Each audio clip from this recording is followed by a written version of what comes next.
protection in terms of our survival is of paramount importance. The Wake Up Call brings you dynamic, forward-thinking concepts each Monday and Friday at 10 a.m. so you can plan your future, sidestep the ravages of the Depression. You have to be aware of what's going on. Then, armed with knowledge, you can use the Wake Up Call and the Progressive Radio Network to forge an exit strategy. The Progressive Radio Network is moving forward. We hope you're coming with us. The Progressive Radio News Hour features in-depth discussions and full disclosure of cutting-edge world and national issues. Distinguished guests explain them, taking aim at policies harming so many people worldwide. Change comes through understanding and a commitment to something better.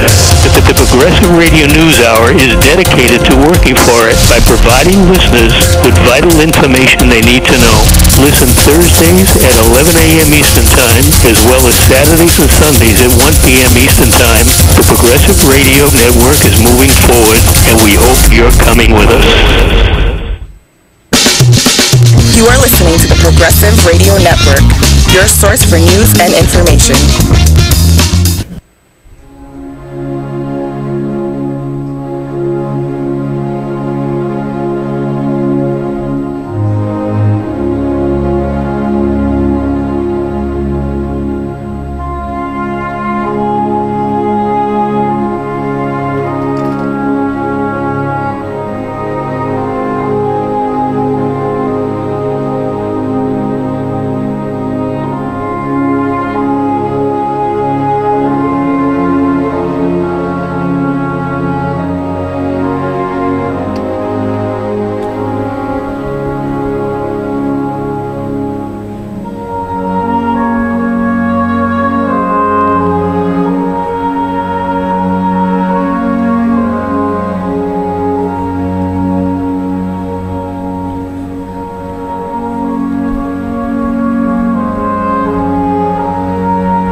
Hello and welcome back to A Better World. This is your host Mitchell J. Rabin, and I know you didn't hear the Mozart that you are accustomed to hearing, as am I, but through a little transformation of consciousness, we ended up with another piece of music to introduce today. However, Mozart soon will be back, and a little bit later on the show you will be hearing a very interesting song related directly to the subject of today's show, which is genetically modified organisms. Understanding what they are, who makes them, why, and what we may want to do about it. So to guide us along this path is a world-renowned expert in the subject, Jeffrey Smith, who has written the two best-selling books on the subject. He is the author of these two books, both Seeds of Deception, which many of you may know, and Genetic Roulette, which describes the health dangers of genetically modified organisms. He has conducted literally meticulous research documenting how the biotech companies have continued to mislead legislators and, of course, the public as well as safety officials about the health risk of the GMOs to society as well as to the environment, not to mention actually the gene pool altogether. So we're going to be focusing on this. Jeffrey has gone around the world discussing all of this with governments, government officials from different countries across Asia, Europe, etc. He has been on nationally televised programs, including not that long ago, The Oz Show, and now he is on A Better World Radio and soon as well TV. So welcome to the show, Jeffrey. Thank you. Absolutely. So, what is it that got you interested in this whole subject? I mean, everybody is generally interested, but you've become like a laser beam interested. What is it that first inspired you in this direction? Well, it was a lecture from a scientist, and the scientist was a molecular biologist and knew the details of genetic engineering and knew how unsafe and unpredictable it was. He knew that we were babes in the woods and toying with the most fundamental level of biology, whose ramifications were unprecedented. I mean, we're about to release the products of this infant science into the food supply, affecting everyone who eats, into the environment where the genes could never be recalled. The self-propagating pollution of the gene pool could outlast the effects of global warming and nuclear waste. And he was going through the very detailed information as to why the technology wasn't safe. And he was doing it in scientific terms. And I was getting it, but I realized that no one else was going to be getting this information. This was in 1996, just before they were planting GMOs, and I was in Iowa, that's where I live, and they were going to plant GMOs throughout Iowa, and they were going to feed us throughout the world. For the corn. For the corn and the soy. And I realized people need to hear this. And they need to hear it in a way that they'll understand it and appreciate it, not necessarily in the intense scientific terms, but translate it a bit. Mm-hmm. And so I started immediately interviewing him and others and translating what they were saying into articles and speeches and brochures. And later I worked at a GMO detection laboratory as the VP of Marketing Communications. And then I released Seeds of Deception in 2003. You were obviously just outraged at the audacity of putting into the food supply, as you said, totally untested material into no less the gene pool itself, which once altered may never be able to be altered back to its original condition. It was, there was a sense of awe that any group or company was arrogant enough to do this. I mean, some of the deployments of technology have been a disaster, but they've essentially been recallable or fixable, even if it takes decades. Here, they were willing to risk all living beings and all future generations on a technology which the scientists knew was unsafe. The scientists knew it was unsafe. And so later, when I was doing research, back in 1998, friends of mine sued the FDA for approving GMOs, and it forced the FDA to make its files public. 44,000 secret internal memos were made public about GMOs, and it showed that even the scientists at the FDA said the same thing that independent scientists were saying, that the technology is unsafe. It's full of unpredicted side effects, and they enumerated toxins, allergens, nutritional problems, new diseases, and said these need to be tested carefully. But we didn't know this at the time when the GMOs were approved. They were approved en masse. In 1992, the policy said, we're not aware of any information showing that GMOs are significantly different, completely lying about the actual situation that was going on in the agency itself. On what science, Jeffrey, did the FDA originally base their approval on? Well, they used the word substantially equivalent. It was an unscientific term. It was just introduced for the purpose, and it basically said if it's a tomato and it's a genetically engineered tomato, well, they're basically the same. So we don't have to regulate a tomato, and we don't have to regulate a genetically modified tomato because it's substantially equivalent. So what does substantially equivalent mean? They never defined it. They just called it that as a kind of a public relations term. And the excuse was, in a sentence, the agency is not aware of any information showing foods created by these new methods differ from other foods in any meaningful or uniform way, period. That was the excuse for saying no safety studies needed, no labeling needed. Companies like Monsanto that gave us PCBs, Agent Orange, and DDT and told us that they were all safe can determine if GMOs are safe and not even tell the FDA they can put it on the market without any safety studies or labeling. So in short, the only science that was conducted prior to the initial approval was conducted by Monsanto itself, and then language, it sounds, was cooked up like substantially equivalent by their legal staff. Essentially, it's not just Monsanto, there's a few others too. Sure. But there was no independent studies at the beginning. And the FDA does not conduct their own science themselves. No, in fact, they concocted what was called a voluntary consultation process as a facade to say that the government is involved in it, but it's really technically known as a meaningless exercise, because, if you wanted to have a consultation, you could write up whatever you want. You can submit 10 pages, you could submit 1,000 pages. It could be summary data, and you could say, this is what I'm submitting. If they say, can you add this and this and this, and you say no. Now, at the end of the exercise, they never say, your food is safe. They never say it's approved. They send you a letter which says, you believe your foods are safe, and that's to remind you that that's your responsibility, and that you believe that there's nothing of interest for the FDA to actually evaluate it, and to evaluate the science and to approve it. So what's the purpose of the FDA being there to write such a letter? It's basically a facade. It's basically a kind of a smokescreen so that other countries will have the false impression that the FDA approved it and looked at it carefully and meticulously, and therefore those countries don't have to. And it's for the consumers to believe, well, the FDA has approved it and is looking for our safety. Now, why did the FDA have this completely hands-off policy? It turns out that the first Bush administration, under senior Bush, George H., told the regulatory agencies, including the FDA, promote biotechnology. And so the FDA created a new position specifically for Michael Taylor, who was Monsanto's attorney, brought him into the FDA to be in charge of policy while this FDA GMO policy was being created.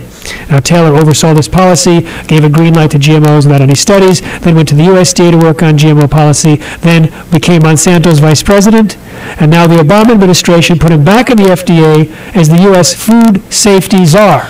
So the person I believe is responsible for more food-related illnesses and deaths than anyone in human history is now in charge of the U.S. food safety. Mon Dieu. Incredible. Nothing like the wolf watching the hen house. I mean, so let's just establish that the FDA does not do. Now, many of our audience members really already know this. I mean, after all, they listen to Progressive Radio Network, they listen to Gary Knoll, they listen to Mitchell Rabin, they've listened to a lot of people around here for many, many years. So for some, this is old news, but for others, it's not. And it needs to be very clearly established that the FDA, according to your meticulous research, Jeffrey, has shown that it allows foods, genetically modified and otherwise, as well as any number of different pharmaceutical agents onto the market without doing, number one, their own science, and they take the word of the scientists who have a vested interest in the outcome from the corporations themselves. Now get this, pass as the legitimate science. And with pharmaceuticals, there's a four-phase thing. First you study rats, then you study healthy humans, and then there's a whole way you do pharmaceuticals. A protocol. Right, and in a couple of years of approving drugs, it turns out more than half of them had to be either withdrawn or labeled more seriously problematic than the FDA had originally approved. So even with all those $500 million of studies per drug, they still get it wrong. But the FDA has no required safety studies with GMOs. And the quality of the safety studies that are done by industry is basically tobacco science. They have bad science down to a science. And they rig their research in such careful ways, and we've exposed them. I mean, we've exposed how they use the wrong detection methods, the wrong samples. They don't even test their own GM crops. They concoct something with genetically modified bacteria to say that the corn is safe. I mean, what they violate is simply scandalous. And we pointed out, I mean, there's a whole section in Genetic Roulette which shows how they've lied. And unfortunately, the regulators around the world are largely staffed by the people put in those positions by the biotech industry. I've seen it in country after country as I travel around the world. So you're saying that the largest biotech corporations that might be United States-based or not have staffed the respective FDAs per country across the world? When I say staffed, I mean they got their people. They're not necessarily, not like always Michael Taylor, where they actually come from. Not necessarily on the commissioner level. Yeah, and the thing is, I mean, in Brazil, in India, in Europe, we see that there's pro-biotech scientists who are often financially connected to the biotech industry, and they will rubber stamp approvals, oftentimes without even reading the files. And there's a small handful of independent scientists, and I've spoken to many of them, that pull their hair out in frustration saying, there's a side effect here, there's a side effect here, that's completely ignored. In India, there was a petition in front of the Supreme Court. And so the Supreme Court asked one of the top biologists in the world, P.M. Bhargava, to be on the Genetic Engineering Approval Committee and to evaluate its approval process after 10 months. He asked for an immediate moratorium on GMOs. He said it's completely a sham. That wasn't his words, it was my words. What he said was they don't evaluate any negative impact. He would bring in articles and material, and they would always say, oh, that's been discredited and that's been discredited. They wouldn't even read some of the submissions. And he told the Prime Minister and the Health Minister and the Supreme Court that there's not a single GMO in the world that's been properly evaluated by any country, by any scientist. And he laid out what needed to be done, and it was a far cry from what had been done. In fact, only about 10% of the categories that needed to be investigated had been done, but it had been done by industry themselves, and he said that was basically worthless. So we have basically an unregulated abdication of regulation when it comes to GMOs. Now, that's the basis in terms of the fact that no one is watching. What we're now discovering as we look at the few studies that have been done, it validates and verifies the concerns by the scientists. The American Academy of Environmental Medicine says every doctor in America should prescribe to every patient, don't eat GMOs. They say the GMOs in animal feeding studies have linked to reproductive problems, immune system problems, organ damage, accelerated aging, lots of situations where... Low sperm count. Low sperm count. I mean, we see low sperm count, in fact, with Roundup, which is the herbicide used on most genetically modified crops. Let's back up here a minute. The reason why they genetically modify crops is primarily to allow them not to die when sprayed with herbicide. So you have Roundup-ready soybeans, and it can be sprayed with Roundup. Liberty Link corn to be sprayed with Liberty. This is the reason why these chemical companies, like Monsanto, genetically engineer in order to sell more chemical. And that chemical ends up in the plant, inside the food portion. You can't wash it off, and we eat it. Now, the second reason is to put an insecticide into corn and cotton, and hopefully they want other products, we don't. And that insecticide is designed to break open the stomach of insects and kill them, and it's inside the food, and it can't be washed off, and we eat it. So we have evidence showing that both of these categories, the herbicide tolerant and the pesticide producers, I call them the poison drinkers and the poison producers, are dangerous for human consumption, dangerous for animal consumption, should never have been approved, and should not be eaten. And yet they are approved and they're in circulation literally worldwide, but let's just talk about this country, and they're not labeled. So we'll get to that in a moment. Let's just look at the overall purport of the biotech industry about why these exist, besides the, of course, profit motive.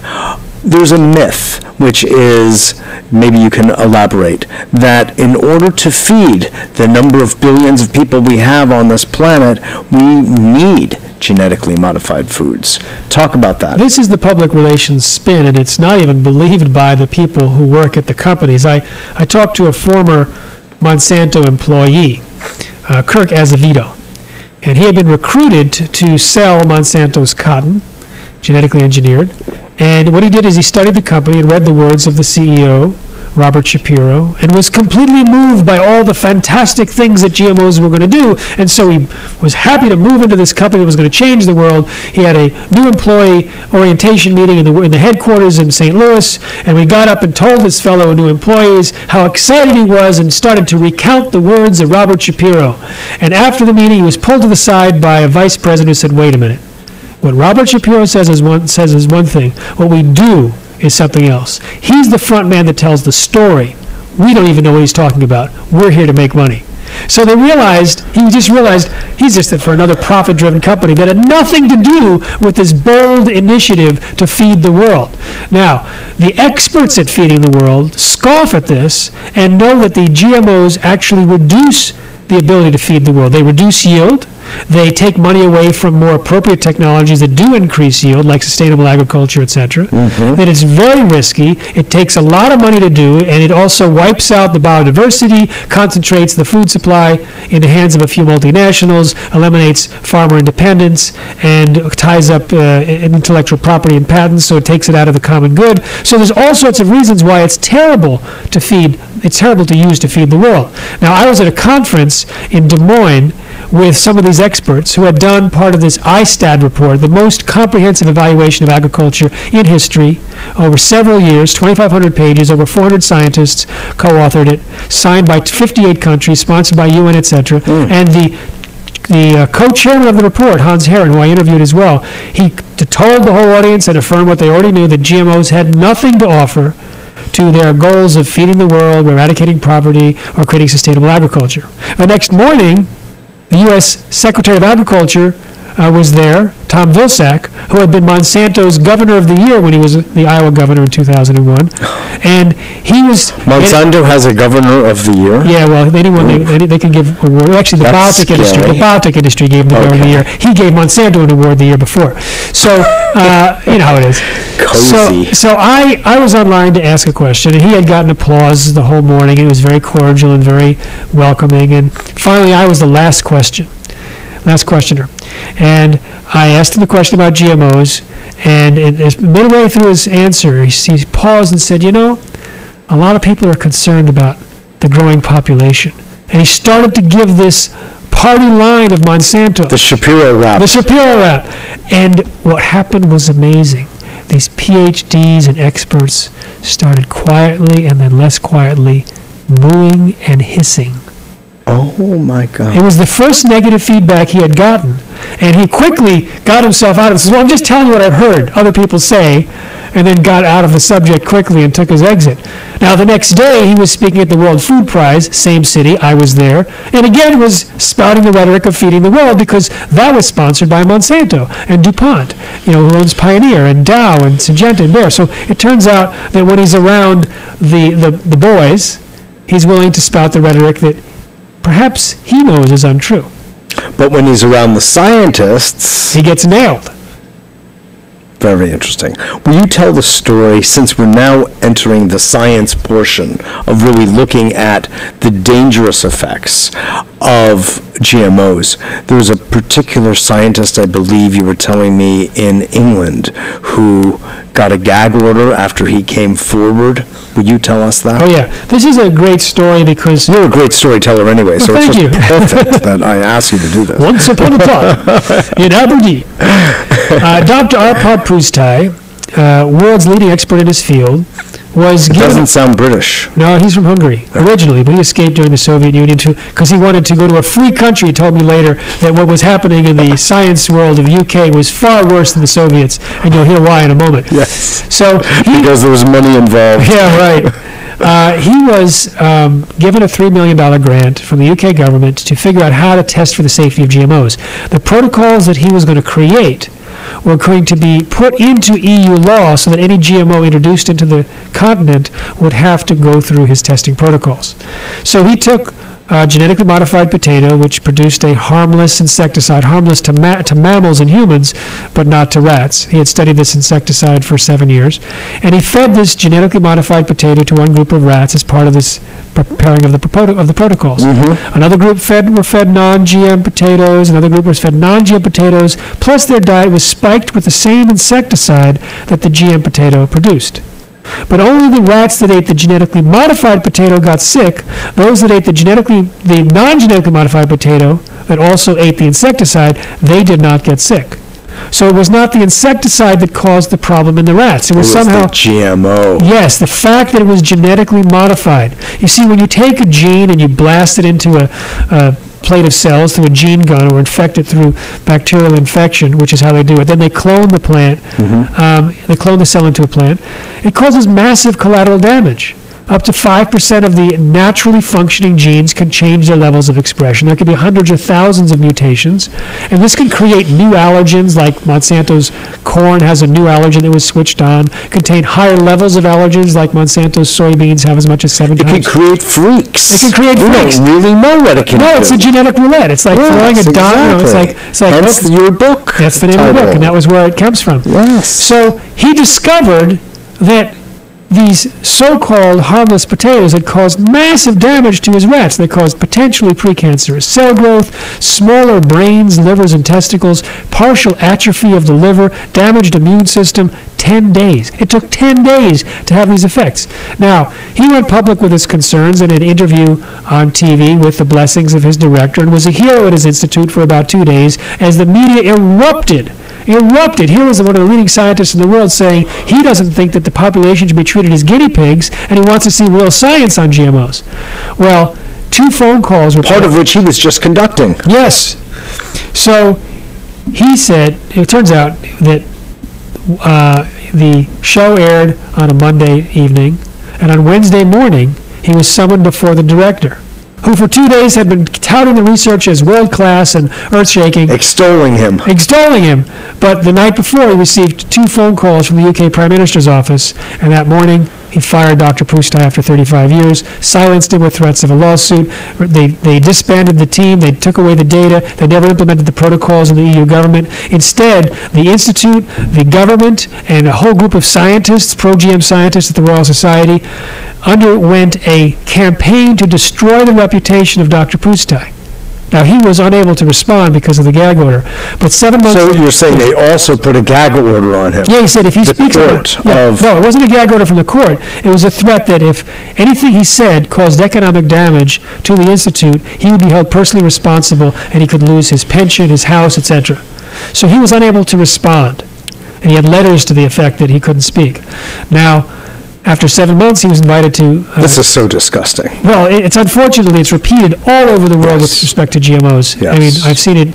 It's even got even worse recently in Argentina, where a guy was physically attacked. He had to hide in a car and lock himself in, but his friends, one ended up paralyzed, one ended up unconscious, because he discovered that Monsanto's Roundup herbicide is linked to birth defects. Well, anyway, getting back to Arpad Pustai, his gag order was lifted. He spoke about what he knew about finally. When? How much time elapsed? 7 months. 7 months. Yeah. Okay. And his gag order was lifted on February 16th, 1999. Over 700 articles were written within a month in the UK, not in the US, where it was described as one of the 10 most underreported events of the year by Project Censored, but in the UK and throughout Europe, headline news. And that created a tipping point of consumer rejection in Europe because people now knew that GMOs were unsafe. They understood a cover-up was going on. They didn't want to eat it. So Unilever, Britain's largest food maker, publicly committed to stop using GM ingredients in the last days of April, 10 weeks after the gag order was lifted. And within a few days, virtually everyone else followed suit. They got educated. Well, they got scared. The consumers got educated, and the food companies realized we cannot sell a GMO in our products, or we're going to lose market share. Exactly. Tipping point. And the tipping point was caused because of the education of the consumers. Exactly. So we've been educating consumers about the bovine growth hormone in the United States. It's injected into cows to increase milk supply, and it increases the amount of IGF-1 in the milk, which is linked to cancer and a higher rate of fraternal twins. It has more pus in the milk, more antibiotics, more bovine growth hormone. And because of consumer education, it's been kicked out of Walmart, Starbucks, Yoplait, Dannon. These brands and most American dairies have eliminated bovine growth hormone, the genetically engineered drug. So now we are engineering a tipping point of consumer rejection against all GMOs. We are educating consumers about the health dangers, and the good news is that the numbers are on our side. So is there anything good, this is going to sound like a funny question, that has been found about the use of GMOs?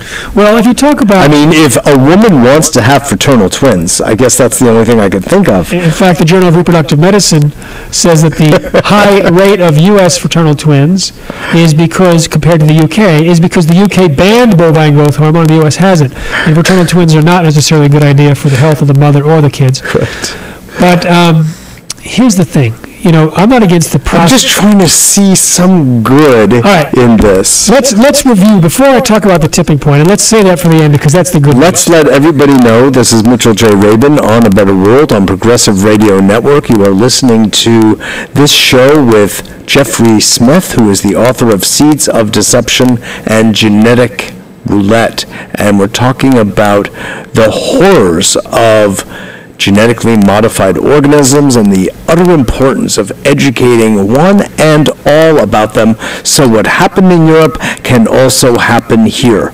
We're asking for labeling, and we're asking actually for the utter elimination of GMOs in our food supply, because right now they're rampant and they're doing their dance in our gene pool, and the effects of which nobody yet knows.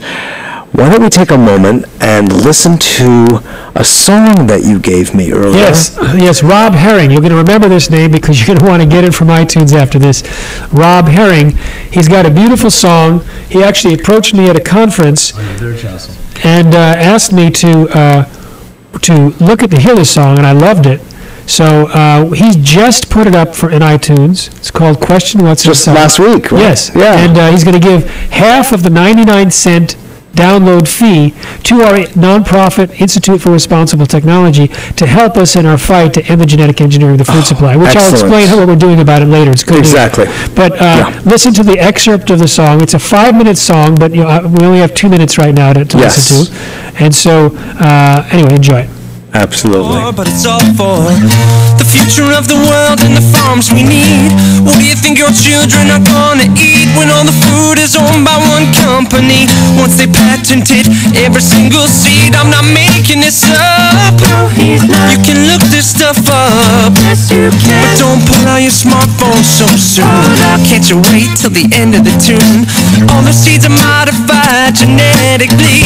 It'd be nice if we tested them for safety before we start ingesting them thrice daily. But this doesn't seem to be a priority. Yet I see the seeds of disease getting deeper and creeping above my knees. These reasons, no reason to keep from fleeing, but all I need is what I'm eating, and I'd rather eat it whole. Now refined but natural, the way you find it, how it grows. And I'm aware that there are those who think that this is so ridiculous, but I'ma stick with this. There's so much to miss. We can get through this, but only if we all can take control.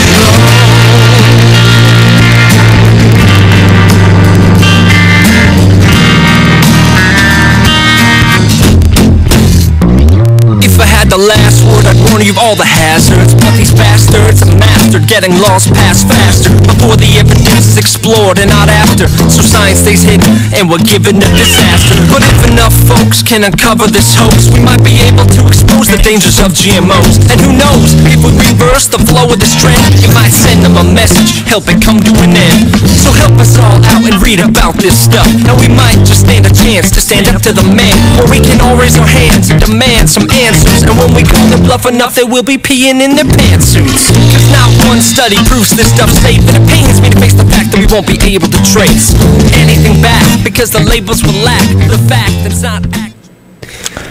Wow. I love that. So here's how you got to start singing when you do your speeches. I know. Oh, dancing. I'm more of a dancer. Yeah. So Rob Herring, Herring. You can look him up on iTunes. You can download. It's Non-GMO Month, so it's a good time to download it and share it with 10 people.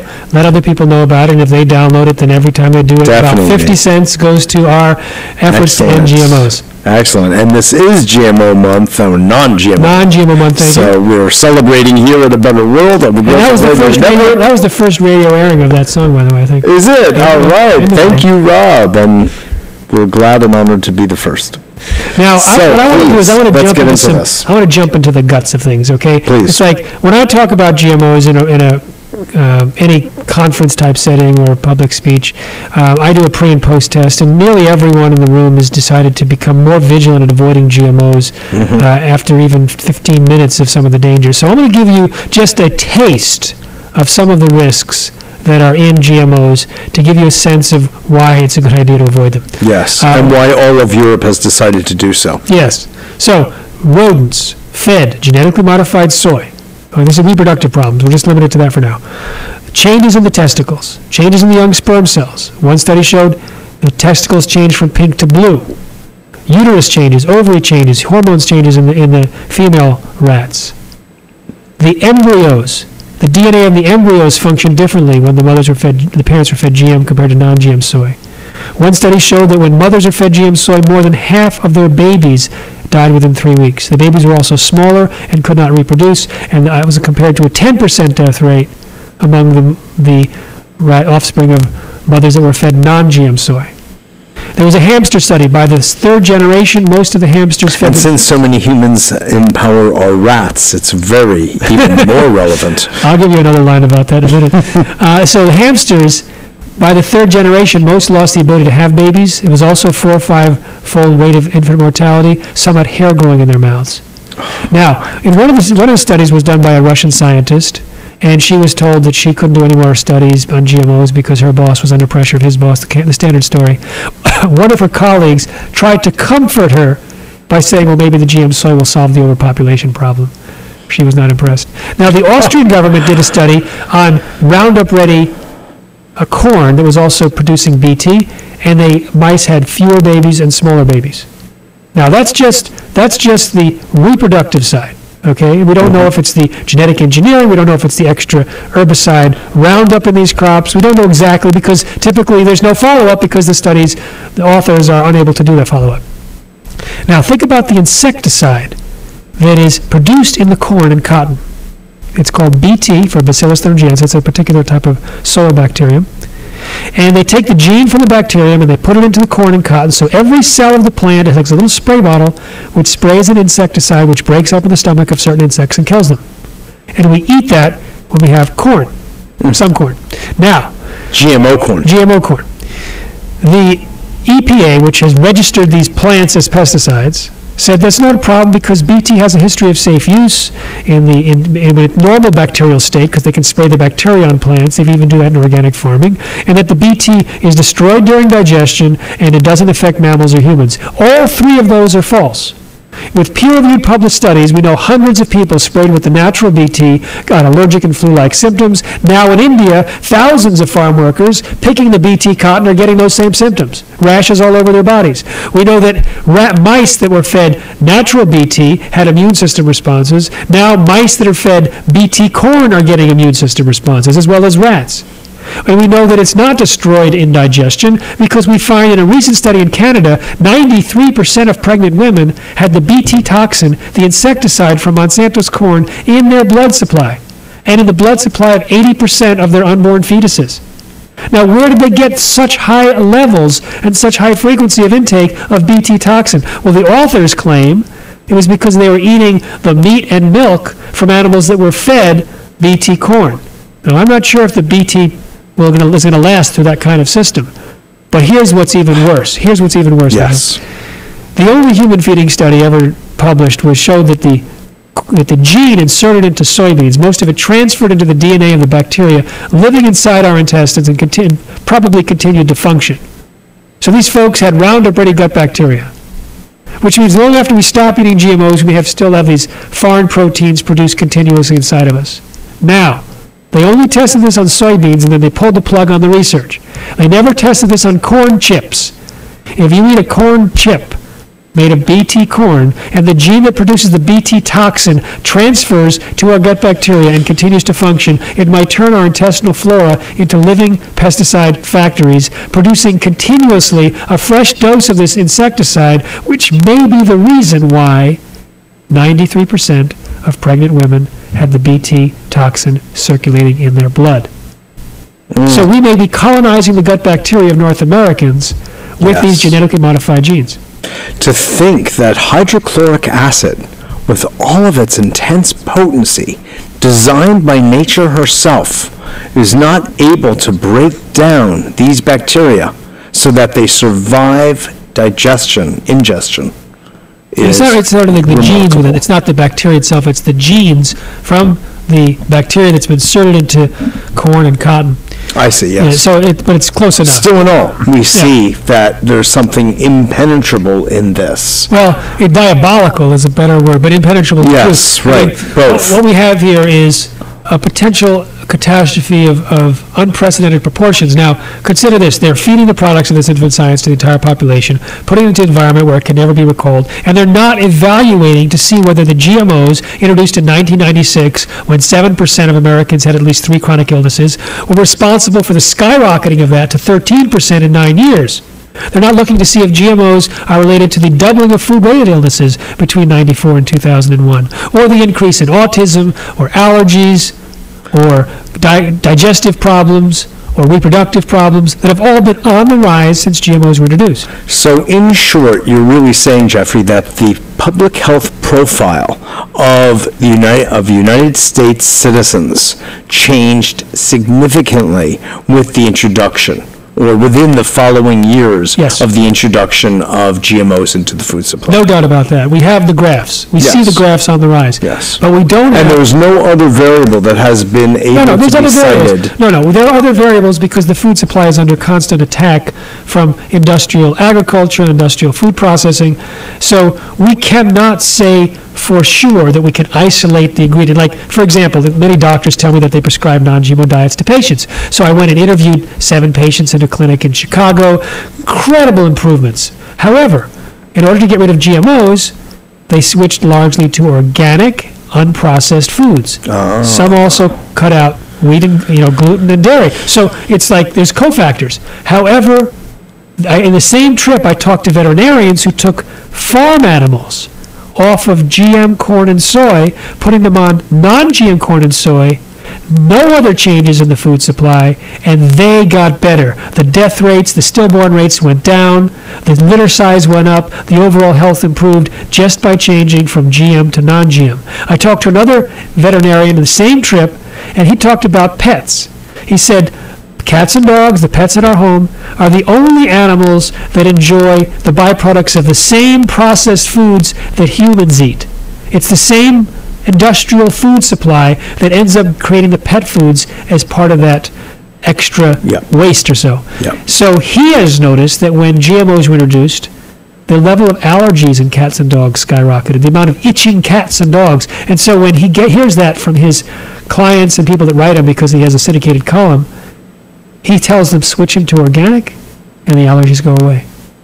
So there is the appearance of there is a correlation, and no question of a correlation. Right, no question about the correlation. And when you start to tinker with it a little bit by making these food substitutes, the way you're saying, to organic or non-GMO and non-GMO, the profile begins to seriously change, significantly change. What about cancer? That's, of course, the big bugaboo of our society. Well, there's a couple of things with cancer. With the rats from the Arpad Pusztai story, you can actually take a look at the proliferative cell growth in the intestinal walls and stomach lining. That's a great word. Proliferative, you like that? Well, I call it potentially precancerous cell growth. Yes. And we haven't seen tumors in these studies. We've just seen that. We've seen larger intestines, so there may be, this is the case in many studies. I think the clearest link to cancer from a GMO would be the bovine growth hormone, and then possibly aspartame, because there's evidence in Europe that rats and others that were fed genetically modified aspartame, it comes from a genetically modified microorganism, that they had tumors in their bodies, and brain tumors have been linked to it in terms of human reports. So as far as the bovine growth hormone, IGF-1 is very linked to cancer. Premenopausal women with high levels are 7 times more likely to get breast cancer, 7 times more likely. Men are 4 times more likely to get prostate cancer. It's linked to colon cancer. And what it does is it increases cell growth dramatically. So if there's a proclivity or a tendency towards cancer, it might make that happen. It might support it. Since you know as much as you do about Monsanto and the other biotech companies, talk for a moment, if you would, about Terminator Seed. Percy Schmeiser up in Canada, you mentioned Canada, and a lot of the studies that have been done there, has been one of those people, in a sense like yourself, who's been very outspoken and public about his position on Monsanto and what they have done to him on his farm in his town, and it's a horror show. Yeah, let's get to Terminator second, because I think the Percy thing is a perfect way to lead into that. Sure. Percy Schmeiser has been saving seeds, getting the best seeds each year for 50 plus years in Saskatchewan, and had a fantastic canola crop that got contaminated by Monsanto's Roundup Ready canola. It got contaminated by nearby fields and passing trucks. So now he harvested his field just like he normally does, replanted the seeds the next year that he had separated out, and he got sued. He got sued by Monsanto because he had planted their intellectual property that had come onto his property uninvited. By the wind? By the wind, right? So this happens all over India as well. Happens all over the world, you know. It's like with the GMOs. It's just, you can't contain them. There's no coexistence that really works. Sure. So he ended up being sued, and it went to the Supreme Court. And the Supreme Court upheld Monsanto as having the right to sue Percy Schmeiser, and that to confiscate his crops. He didn't have the crops by the time the course case was settled, but to confiscate the crops that had been contaminated. They said it didn't matter if it was wind or insects or flooding, intentional or non-intentional, the way that the patent laws were written, that Monsanto then gained the rights to Percy's crop because wind had carried Monsanto's seeds and pollen onto his fields. Now, the issue is that Monsanto has these contracts that farmers sign where they commit to not saving seeds. It's a lifelong, it's a centuries-old, thousands-year-old practice of farmers saving seeds. From the beginning of agriculture. Absolutely. But it's not allowed when you buy genetically modified seeds. And so he had violated the contract and the patent. Now, what the biotech industry really wants to do is to take the contract out and put Terminator seeds in. Terminator seeds are genetically engineered to produce sterile offspring. So when you harvest the canola or the soy or whatever, and you plant it again, nothing will come up. And the purpose of this is to target the 1.4 billion farmers around the world, particularly in developing countries, that save seed. They want to eliminate the practice of seed saving because the seed savers don't give any money to the seed companies like Monsanto, which is the world's largest seed company. And so they want to eliminate this huge diversity, millions of types of seeds out there, and they want to eliminate all that so that the farmers are forced to buy the very few limited genetics available in the catalogs. Now consider this. We're facing climate change. What is the security? What is food security based on? Diversity. Exactly. And we have already collapsed that diversity through industrial agriculture.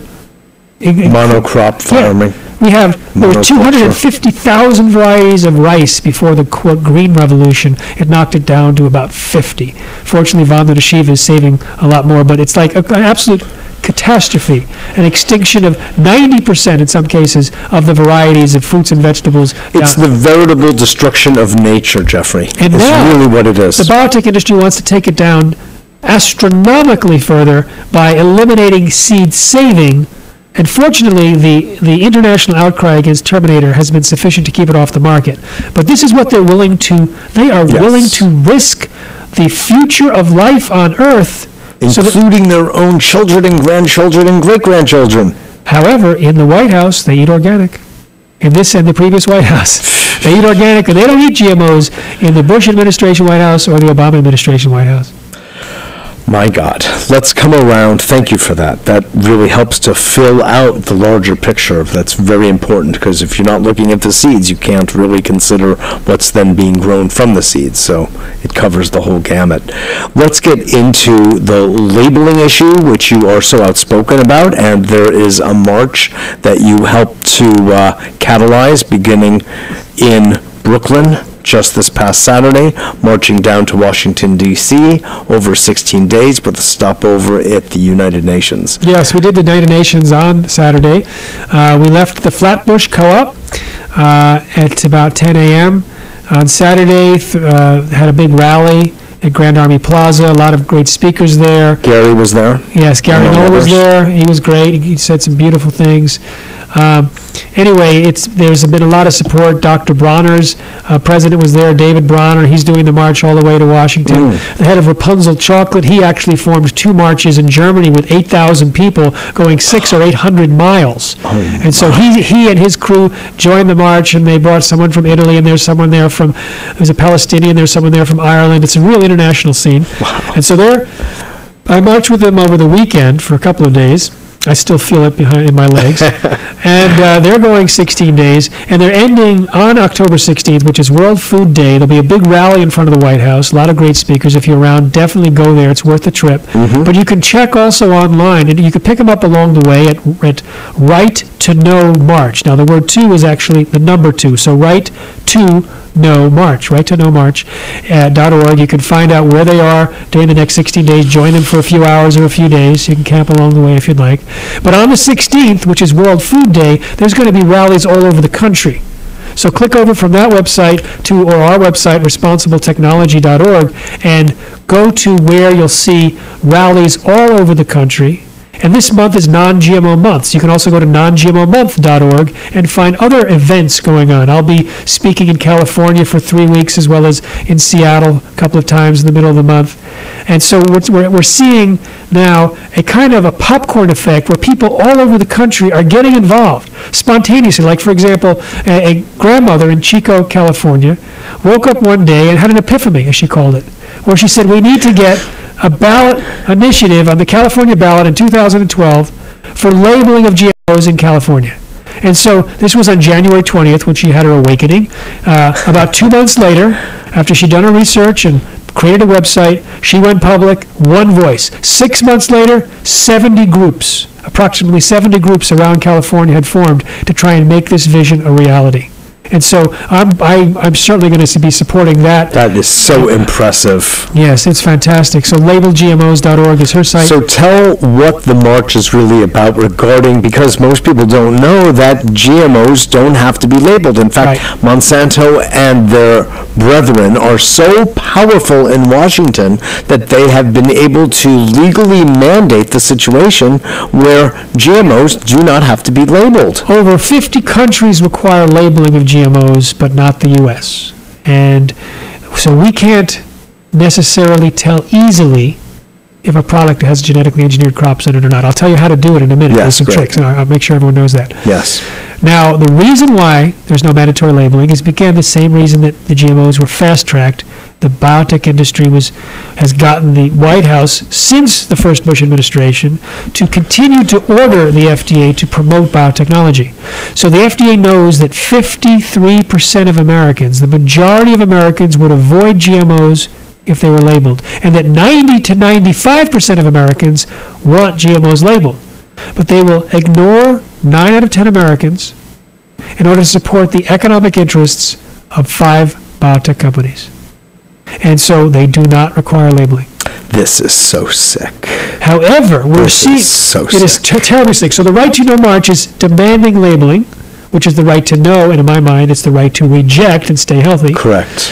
And we're seeing that 15 or so different states have introduced some form of genetically modified organism labeling in the last year, whether it's fish or milk or the GMOs in general. That's never happened before. Now, this is an indication that we're in a transition.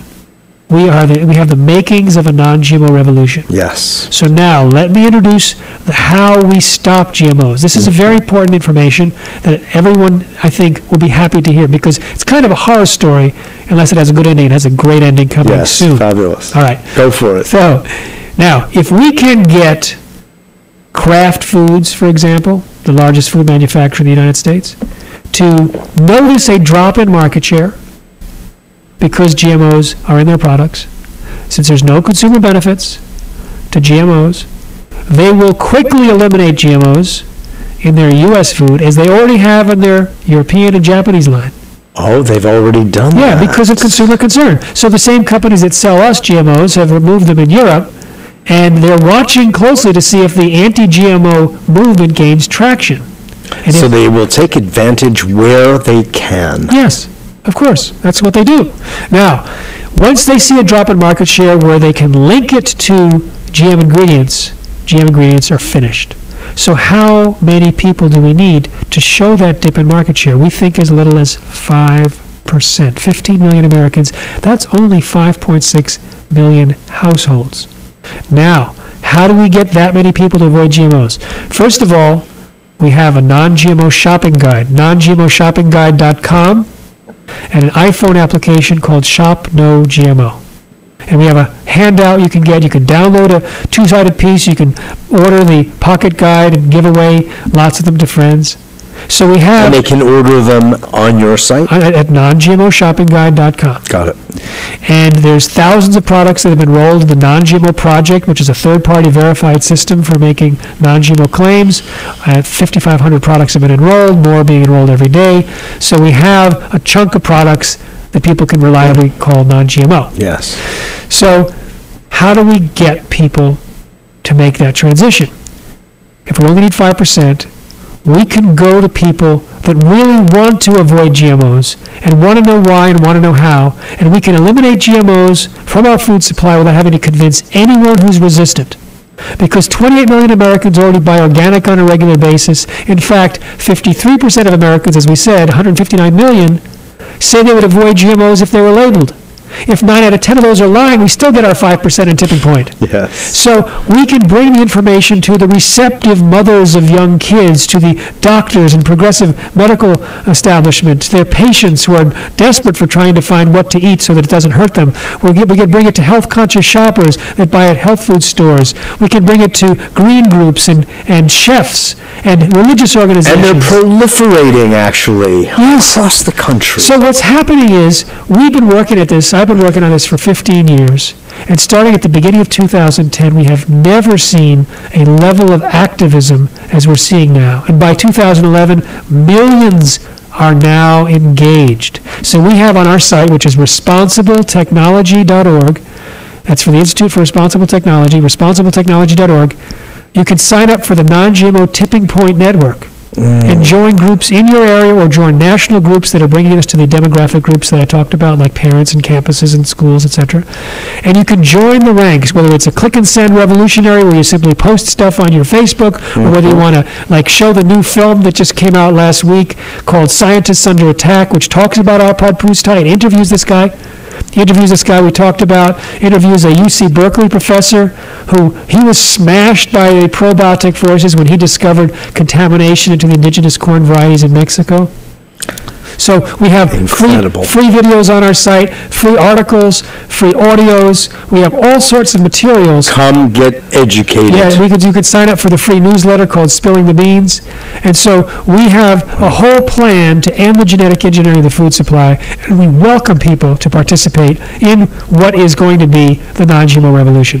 God bless. Jeffrey Smith, thank you so much for your excellent work. You are moving this forward like really probably nobody else. I really want to thank you. It's my pleasure, and I'm glad to bring it to this particular audience, because if there's anyone going to get active, it's this group. Got it. You're absolutely right. This is Mitchell J. Rabin for A Better World. Thanks so much for joining us. Come visit us at our website at www.abetterworld.net and listen to this over and over again and get educated, share it with others. And now, Gary Null for a 2-hour special that you really want to tune into. Thanks so much. I look forward to seeing you all next week. Good show, fellas. All right. Good. Privatization of our prisons. Yeah, I know. Subject. Gary, so good to see you. Like the show. So what else can I keep thinking of?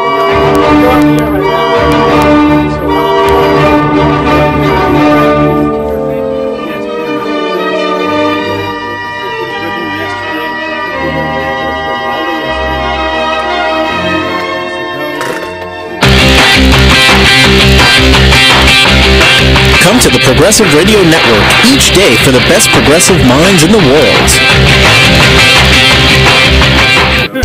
Here are some new shows coming this month to the Progressive Radio Network.